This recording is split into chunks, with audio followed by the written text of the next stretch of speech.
Helicopter दुर्घटना। खोटाङ दिक्तेलमा लास बोकेर जाँदै गरेको हेलिकप्टर मजुवागढी 2 नम्बर खारतम्छ भन्ने ठाउँमा ल्यान्डिङको क्रममा दुर्घटना भएको छ। यसरी जाँदा जाँदै ल्यान्ड गर्ने ठाउँमा चाहिँ के कारणले हो दुर्घटना भएको छ, यसको कारण भन्ने चाहिँ खुल्न सकेको छैन। तर यहाँनिर ड्राइभरको भनेको चाहिँ उद्धार गरिएको छ। त्यहाँका स्थानीय गाउँलेहरूले उद्धार गरिसकेका छन् भनेदेखि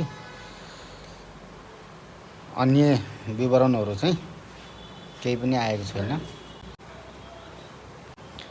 अन्य विवरण चाहिँ केही आएको छैन अहिलेसम्म।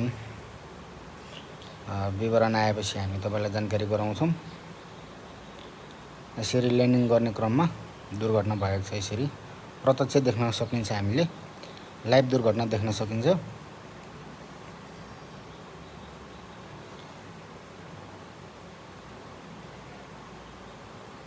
र यहाँको स्थानीयहरू चाहिँ उद्धारका लागि भेला जम्मा हुँदैछन् तुरुन्त। र यो ड्राइभरको चाहिँ सकुशल उद्धार गरिँदै